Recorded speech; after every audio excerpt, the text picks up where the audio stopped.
दोस्तों, अमेज़न जंगल का नाम सुनकर हमारे दिमाग में जो सबसे पहले आता है वो है यहाँ पर रहने वाले अलग अलग तरह के भयानक जानवर, जैसे कि एनाकोंडा, पाइथन और कोबरा।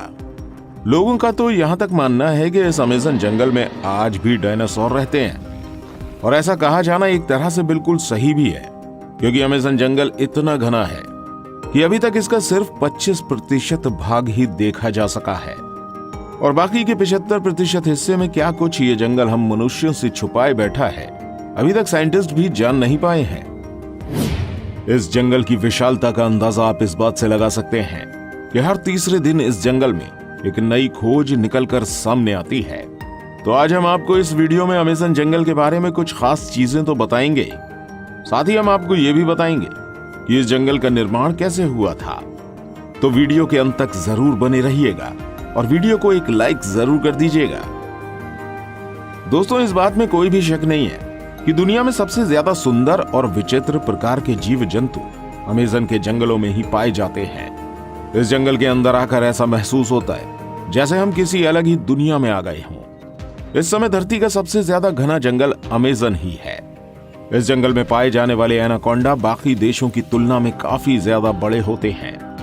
इसके अलावा इस जंगल में प्राचीन वक्त के भयानक सांपों को देखे जाने का भी दावा किया जाता है, क्योंकि इस जंगल का क्लाइमेट बिल्कुल वैसा है जैसे कई लाख साल पहले धरती का हुआ करता था। इस जंगल में बुलेट आंट जैसी चींटियां और कई अनोखे जानवर मौजूद हैं, जो कि बस अमेज़न जंगल में ही मिलते हैं। जैसे कि हमने आपको पहले ही बताया, अभी तक अमेज़न जंगल का आधे से कम एरिया ही देखा जा सका है, और बाकी का 75% हिस्सा ऐसा है जहां आज तक इंसान नहीं पहुंच पाया है, क्योंकि ये इतना ज्यादा घना है कि इसके अंदर जाना ही किसी जोखिम से कम नहीं है, और इतने अंदर तक टेक्नोलॉजिकल सामानों को लेकर जाना और भी ज्यादा मुश्किल है। जैसा कि आपने जाना, इसका क्लाइमेट लाखों सालों पहले की पृथ्वी जैसा है, तो वैज्ञानिक भी इस जंगल के साथ ज्यादा छेड़छाड़ करके इसको बर्बाद नहीं करना चाहते। अमेज़न जंगल के अंदर जानवरों के अलावा आदिवासियों की कई प्रजातियां भी निवास करती हैं, और इस जंगल के अंदर कई प्रजाति तो ऐसी भी हैं जिनके बारे में हमें अभी तक कुछ भी नहीं पता है। और अगर इस बढ़ते मॉडर्न टेक्नोलॉजिकल डेवलपमेंट के चलते ये अमेज़न जंगल नष्ट हो गया, तो दुनिया के कई सारे जीव हमेशा के लिए विलुप्त हो जाएंगे। अमेज़न जंगल के बारे में आए दिन नई और अनोखी बातें सामने आती रहती हैं। अक्सर यहाँ पर कई तरह के एक्सपेरिमेंट और स्टडी चलती रहती है। जैसे कि अभी कुछ साल पहले, साल 2017 में लीड्स यूनिवर्सिटी ने एक रिसर्च में पाया कि अमेज़न जंगल जितनी कार्बन डाइऑक्साइड ग्रहण करता है उतनी और कहीं नहीं जाती है। इसके चलते यहाँ पर कार्बन एम्बिशन बहुत कम है, और यही कारण है कि यहाँ का वातावरण इतना अच्छा है। साइंटिस्ट कार्लोस नोबेल अपनी रिसर्च में बताते हैं कि जिस तरह से अमेज़न जंगल को आज के समय काटा जा रहा है, वह इस पृथ्वी के लिए बहुत ज्यादा नुकसानदेह हो सकता है, क्योंकि ये जंगल पूरी दुनिया को 20% से अधिक साफ ऑक्सीजन प्रदान करता है। अमेज़न जंगल का क्षेत्रफल इतना बड़ा है कि ये 9 देशों की सीमाओं को छूता है, जिसमें से 60% ब्राजील, 13% पेरू, 10% कोलंबिया और बाकी का हिस्सा गुयाना, एक्वाडोर, वेनेजुएला, बोलीविया, सूरीनामा और फ्रेंच गुयाना तक फैला है। आप एक बात जानकर शॉकिंग होंगे कि जितने जानवर इस पूरी पृथ्वी में देखे जाते हैं, उसके 1/3 जानवर अकेले अमेज़न जंगल में देखे जा सकते हैं। इस जंगल के पेड़ों की संख्या लगभग 4 अरब बताई जाती है, जिसमें 16,000 से ज्यादा उनकी प्रजातियां हैं। दोस्तों, अमेज़न जंगल के कीड़ों की भी बहुत अधिक चर्चा की जाती है। कहा जाता है कि यहाँ जितनी तरह के कीड़े और जीव जंतु मिलते हैं, उनमें से कुछ ही फीसदी के बारे में साइंटिस्ट अभी तक पता लगा पाए हैं। यहाँ पर पाई जाने वाली बुलेट चींटियां कोई साधारण चींटियों जैसी नहीं है। कहा जाता है अगर ये किसी इंसान को डंक मार दें तो बंदूक की गोली लगने जैसा महसूस होता है। देखने में भले ही ये नॉर्मल चींटियों की तरह छोटी ही है, लेकिन इनके डंक में बहुत ही खतरनाक जहर पाया जाता है। चींटियों के बाद यहाँ पर मकड़ियों की भी चर्चा बहुत अधिक होती है, क्योंकि यहाँ पर मकड़ियों की 3000 से ज्यादा प्रजातियां पाई जाती हैं, जिनमें से ज्यादातर खतरनाक और जहरीली ही होती हैं। इस जंगल की टेरेंटोला मकड़ी को सबसे ज्यादा खतरनाक बताया जाता है। कहा जाता है ये मकड़ी अपने बालों को खतरनाक वेपन्स की तरह उपयोग करती है। अगर गलती से ये किसी इंसान की आंख में लग जाए तो बुरी तरह से घायल कर देती है। अब इतने कमाल के और छोटे जानवर बस यहीं देखने को मिलते हैं। तो ये तो हो गई इस जंगल के बारे में कुछ खास बातें, लेकिन इन सब से जो बेहद खास है वो ये है कि ये जंगल बना कैसे। ये जानकर आप जरूर चौंक जाएंगे, क्योंकि आप कह सकते हो कि अमेज़न जंगल जिस तरीके से बना है उसने लगभग आधी पृथ्वी को बर्बाद कर दिया है। अभी हाल ही में कुछ स्टडी से पता चला है कि डायनासोर जैसे बड़े जीवों को मारने वाला एस्टेरॉयड एक नए नियोड ट्रॉपिकल जंगल के निर्माण के लिए जिम्मेदार है। इन ट्रॉपिकल जंगलों का निर्माण एक एस्टेरॉयड के कारण हुआ, जो आज से लगभग 65 मिलियन साल पहले पृथ्वी से टकराया था, और इसके बाद क्रिटेशियस मास एक्सटिंक्शन हुआ था, जिसने धरती के पूरे रुख को ही बदल दिया।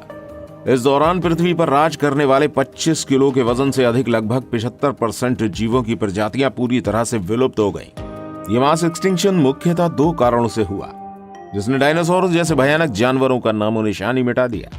सबसे पहले लगभग 65 मिलियन साल पहले 10 किलोमीटर साइज जितना विशाल एस्टेरॉयड हमारी धरती से आ टकराया, और इस एस्टेरॉयड के पृथ्वी से टकराने के कुछ ही टाइम बाद कई किलोमीटर दूर तक आग का गोला फैल गया। इस आग के गोले ने रास्ते में आने वाले सभी बड़े जीवों की प्रजातियों को पूरी तरह से नष्ट कर दिया। इस एस्टेरॉयड की टक्कर में समुद्र में कई किलोमीटर ऊंची खतरनाक लहरें उठी, जिन्होंने चारों तरफ तबाही मचा दी।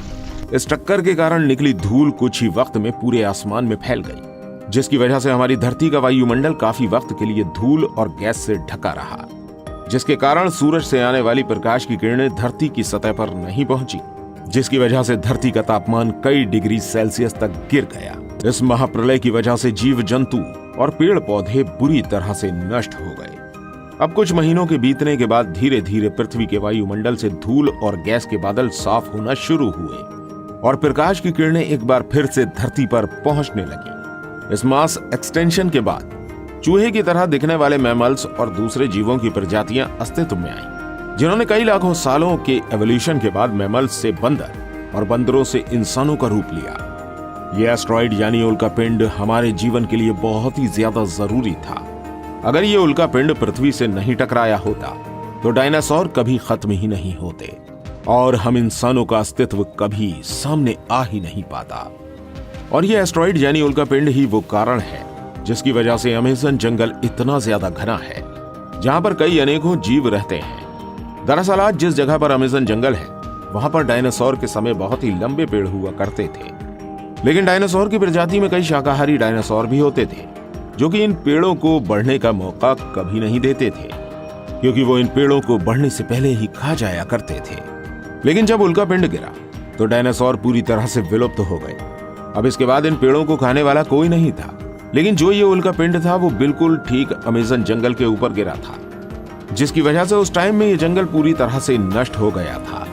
यहाँ पर कोई भी जीव नहीं बचा, साथ ही ये जगह पूरी तरह से रेडिएशन से भर गई। इस उल्कापिंड का तापमान इतना अधिक था कि इसने सभी हरे भरे पेड़ पौधों को जला दिया। लेकिन वक्त के साथ साथ यहाँ की स्थिति शांत हुई और यहाँ पर जीवन फिर से पनपने लगा। पेड़ पौधे उगना फिर से शुरू हुए, लेकिन अब की बार पेड़ पौधों को खाने वाला कोई जीव मौजूद नहीं था, जिसकी वजह से पेड़ पौधे बड़ी तेजी से बढ़ गए। यहाँ पर कह सकते हैं कि जिस रेडिएशन ने इस जंगल की जगह को बर्बाद कर दिया था, उसी ने इन पेड़ पौधों को उगने में और ज्यादा मदद की, क्योंकि इस उल्कापिंड के गिरने की वजह से यहाँ की जमीन बहुत ही ज्यादा नर्म और फर्टिलाइज हो गई थी। ये जंगल बाकी सभी जंगलों से बहुत ही ज्यादा अलग दिखता है।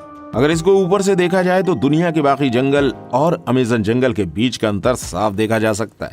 अमेज़न रेन फॉरेस्ट के अंदर बहुत सी ऐसी अजीब तरह की वनस्पतियां और पेड़ मौजूद हैं जो पूरी दुनिया में और कहीं देखने को नहीं मिलते हैं। इसके अलावा अमेज़न जंगल की बहुत ही ज्यादा गहराई में क्या है, यह अभी तक कोई नहीं जानता है, क्योंकि किसी ने इसको पूरी तरह से देखा ही नहीं है। हो सकता है उल्कापिंड से गिरने की वजह से इस जंगल के अंदर एक अलग ही दुनिया बन गई हो। यहाँ पर पेड़ पौधे बाकी किसी भी जंगल से बहुत ही ज्यादा घने हैं, और ये भी कहीं ना कहीं उस उल्कापिंड से ही जुड़े हैं। आपको एक बात शायद पता होगी कि जब भी कोई वोल्केनो फूटता है तो उसके आसपास की सारी जगह लावा की वजह से बर्बाद हो जाती है, लेकिन यही लावा कुछ सालों बाद नए जीवन की शुरुआत करता है। ये प्रकृति का नियम है, इसलिए तो कहते हैं किसी चीज का अंत किसी के लिए आरंभ होता है।